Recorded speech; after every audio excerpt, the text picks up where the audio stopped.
France speaker Ayyanna తొలి రోజే shock, ఇవన్నీ కూల్చివేతకు ఆదేశాలు. ఈ విషయాన్ని తెలుసుకునే ముందు వీడియో మీరు కంప్లీట్గా చూడండి, అప్పుడు మీకు కంప్లీట్ ఇన్ఫర్మేషన్ ఏంటో అర్థమవుతుంది. అదేవిధంగా చాలామంది వీడియో చూస్తున్నారే కానీ సబ్స్క్రైబ్ చేసుకోవడం మాత్రం మర్చిపోతున్నారు.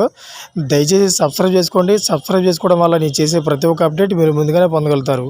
అదేవిధంగా చాలామంది లైక్ చేయడం మర్చిపోతున్నారు. దయచేసి లైక్ చేయండి. లైక్ చేయడం వల్ల ఈ ఇన్ఫర్మేషన్ అనేది మనం చాలామందికి రీచ్ చేసిన వాళ్ళు అవుతాం. ఇంకా లేట్ చేయకుండా వీడియోకి వెళ్ళిపోదాం. ఫ్రెండ్స్, ఏపీలో అసెంబ్లీ స్పీకర్గా బాధ్యతలు చేపట్టిన చింతకాయల అయ్యన్న పాత్రుడు తొలి రోజే డ్యూటీ మొదలుపెట్టేశారు. నిన్న స్పీకర్గా ఏకగ్రీవం ఎన్నికైన ఆయన ఇవాళ బాధ్యతలు చేపట్టారు.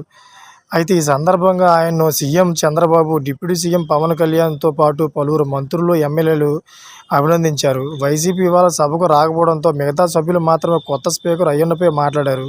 అయితే అనంతరం కొత్త స్పీకర్ అయ్యన్న పాత్రుడు తొలి రోజు సంచలన నిర్ణయంతోపై తొలి సంతకం చేశారు. గత వైసీపీ ప్రభుత్వంలో 3 ఛానళ్లపై విధించిన నిషేధాన్ని ఎత్తేసే ఫైలుపై సంతకం చేశారు. అంతేకాకుండా జగన్కు సంబంధించిన అన్ని కట్టడాలను కూడా కూల్చివేయాలని చెప్పేసి ఆదేశాలు కూడా జారీ చేయడం తెలుస్తోంది.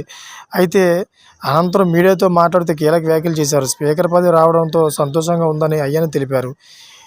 సీనియారిటీ ఉంది కాబట్టి చంద్రబాబు స్పీకర్ పదవి ఇచ్చారన్నారు. సభను హుందాతనంగా, గౌరవంగా నడపడానికి ప్రయత్నిస్తారని తెలిపారు. ఎన్టీఆర్ హయాంలో తాను మొదటిసారి ఎమ్మెల్యే అయినప్పుడు తమకు ట్రైనింగ్ ఇచ్చారని గుర్తు చేసుకున్నారు. ఈసారి అసెంబ్లీలో 88 మంది కొత్త ఎమ్మెల్యేలు ఉన్నారని, వారికి ట్రైనింగ్ ఇవ్వాల్సిన అవసరం ఉందన్నారు. సభలో ప్రవేశపెట్టే బడ్జెట్, క్వశ్చన్ అవర్ 01 వంటి విషయాలు అవగాహన కలిగించాల్సిన అవసరం ఉందని తెలిపారు.